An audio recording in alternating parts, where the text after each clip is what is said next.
Hello, story lovers. Welcome back to my channel, Possessive Husband, Innocent Wife, Part 189.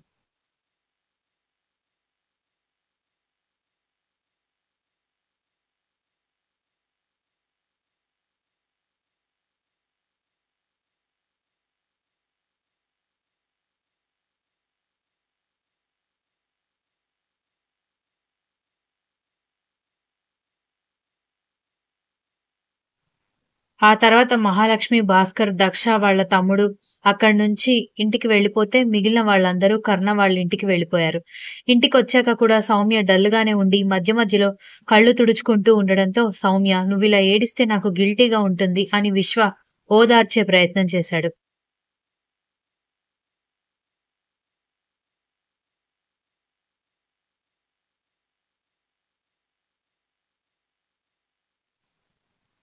నేను, మా అమ్మ, మా నాన్న, అక్క, అన్నయ్య ఎప్పుడు ఎక్కడికి వెళ్ళినా కలిసే వెళ్ళేవాళ్ళం.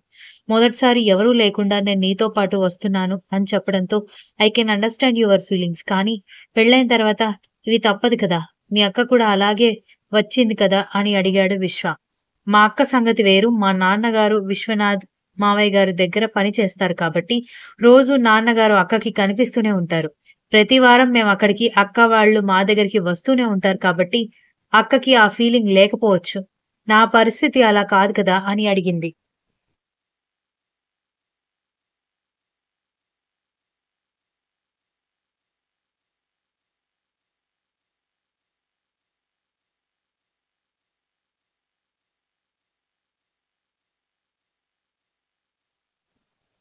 సౌమ్య అక్కడ వీలు చూసుకొని ఇండియాకి వచ్చేద్దామని ఆల్రెడీ అన్నయ్యకి చెప్పాను కదా! ఇంకా ఎందుకు టెన్షన్ పడుతున్నావు?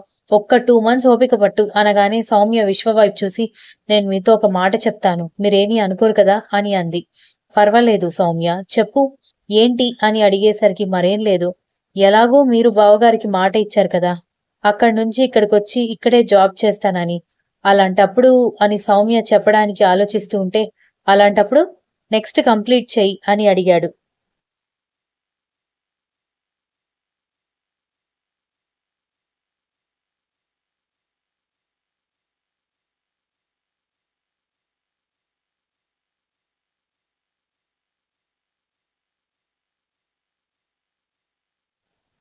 మళ్ళీ నన్ను అక్కడికి తీసుకువెళ్ళి ఇక్కడికి తీసుకురావడం ఎందుకు? మీరక్కడికి వెళ్ళి అక్కడ రిజైన్ చేసేసి పర్మనెంట్‌గా ఫార్మాలిటీస్ కంప్లీట్ చేసుకొని ఇక్కడికి రావచ్చు కదా! అని అడిగింది. నిన్ను చూసి ఇన్నోసెంట్ అనుకున్నాను కానీ చాలా తెలివితేటలున్నాయి నీకు అని విశ్వ అన్నాడు.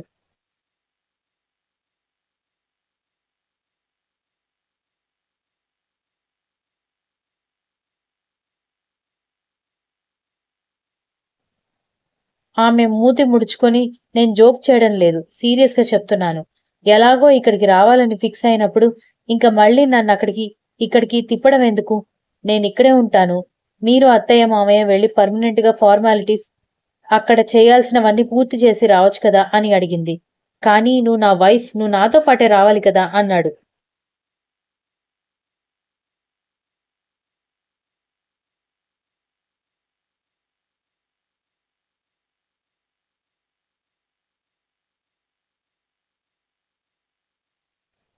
సౌమ్య కోపంగా చూస్తుంటే, అది కాదు సౌమ్య. నువ్వు చెప్పిన ఐడియా కూడా బాగానే ఉంది. కానీ నేనక్కడికి వెళ్లి ఫార్మాలిటీస్ అన్నీ కంప్లీట్ చేసి, డ్యాడీ తన ప్రాపర్టీ అంతా షిఫ్ట్ చేసుకొని, నేను జాబ్ మానేసి ఇక్కడ కొత్త జాబ్ కన్ఫర్మ్ అయ్యాక రావడానికి 2 మంత్స్ పట్టొచ్చు. 6 మంత్స్ పట్టొచ్చు. 1 ఇయర్ కూడా పట్టొచ్చు. కానీ అప్పటి వరకు నిన్నిక్కడ వదిలేస్తాను అంటే మమ్మీ ఊరుకోదు. తెలుసు కదా! మమ్మీ పెద్దమ్మలాగా కాదు. కాస్త స్ట్రిక్ట్‌గా ఉంటుంది. ఈ విషయంలో పెళ్ళైన కొత్తలోనే నీకు మమ్మీకి క్లాషెస్ రావడం నాకిష్టం లేదు. అందుకే ఆలోచిస్తున్నాను అన్నాడు.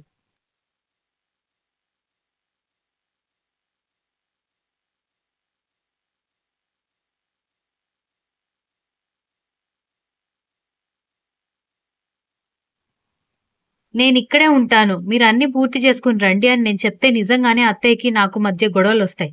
అదే మీరు చెప్తే తను అర్థం చేసుకుంటుంది అంది.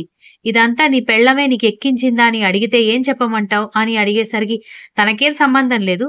తను బాగా భయపడుతోంది వేరే కంట్రీకి రావడానికి. అందుకే నేనే ఈ నిర్ణయం తీసుకున్నానని చెప్పండి అని అంది సౌమ్య.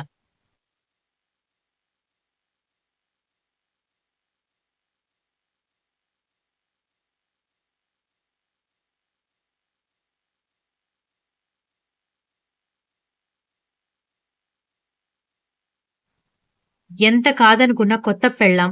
ఆ ముద్దు మురిపెం ఉంటుంది కాబట్టి కాదని చెప్పలేక సరేలే రేపు చూద్దాం. ఇప్పుడైతే ఫ్రెష్ అయ్యి బయటికి రా. ఇప్పుడైతే వదినుంది కదా! ఇంకెందుకు నీకు బాధ అని చెప్పడంతో సౌమ్య సరేనంటూ ఫ్రెష్ అయ్యి బయటకొచ్చింది.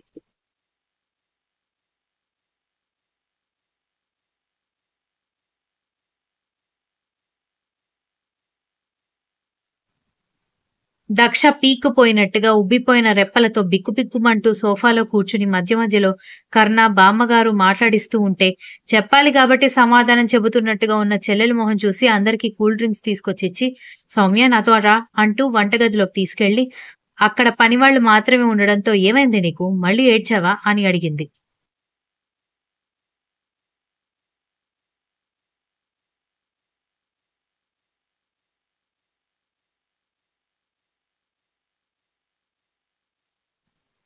అమ్మ వాళ్ళు పెళ్లి చేసుకోమని చెప్పినప్పుడు పెళ్లిష్టం లేదని చెప్పకుండా పెళ్లికి ఒప్పుకున్నందుకు నా మీద నాకు కోపంగా ఉందక్కా అంది. అదేంటే అలా అంటున్నావు అనగానే మరి లేకపోతే ఎంత చిరాకుగా ఉందో తెలుసా? అయినా అమ్మాయిలు మాత్రమే ఎందుకు వాళ్ళు పుట్టిన ఇంటిని, ఊరిని, కన్న వాళ్ళని వదిలేసి వెళ్ళిపోవాలి? అబ్బాయిలు వదిలేసి రావచ్చు కదా!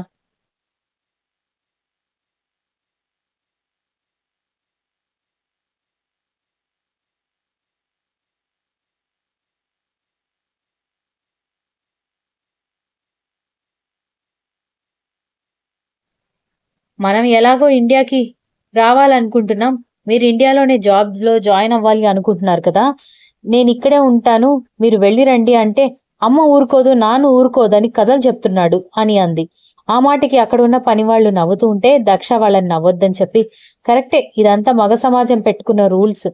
అప్పుడు ఆడవాళ్ళు అజమాయిషీ ఉంటే, ఏమో ఆడవాళ్ళు పుట్టింటికి అబ్బాయిలే కాపురానికి వచ్చేవాళ్ళేమో అని దక్ష చెప్పింది.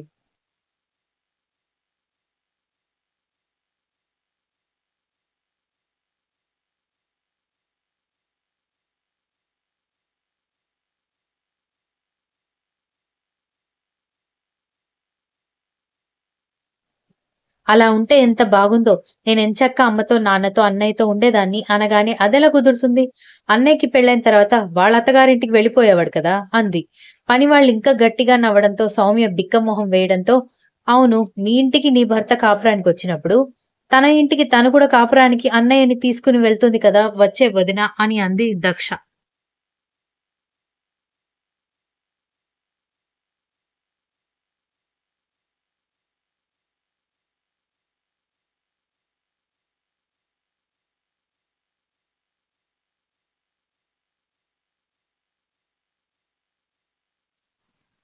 సౌమ్య చిరాకుగా మొహం పెట్టుకొని, "అలా ఉంటే బావుండు అనగానే ఇలా అన్నయ్య వెళ్ళిపోతాడు అని చెప్తున్నావు.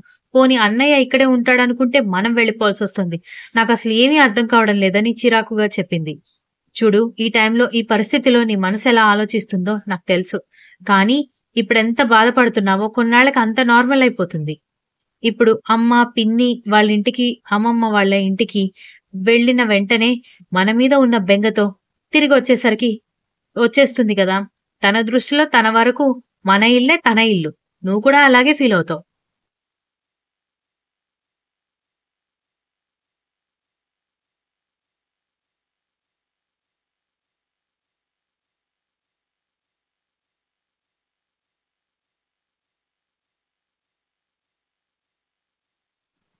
పెళ్ళైన కొత్తలో అమ్మ కూడా నీలాగే ఫీలయ్యుంటుంది. నేను గూడా అలాగే ఫీలయ్యాను. కానీ ఒక్కసారి భర్త కుటుంబంతో అలవాటు పడిన తర్వాత ఇంకెవ్వరూ గుర్తురారు. మన పుట్టింట్లో మనం ఎంత నార్మల్‌గా ఉన్నామో అలాగే ఉండాల్సుంటుంది అని అంది దక్ష. ఏమో నువ్వెంత నచ్చచెప్పడానికి ట్రై చేస్తున్నా నాకు చాలా చిరాకుగా అనిపిస్తోంది అనగానే మీరు వెళ్ళడానికి ఇంకా 3 డేస్ ఉంది కాస్త ప్రశాంతంగా ఉండు. ఈలోపు మీ బావగారితో మాట్లాడి నువ్వన్నట్టుగా విశ్వ వాళ్ళు తిరిగొచ్చే వరకు నిన్నిక్కడే ఉంచమని నేను చెప్తానులే. అనగానే నిజమా? థాంక్స్ అక్కా! అంటూ దక్షని కౌగిలించుకుంది సౌమ్య.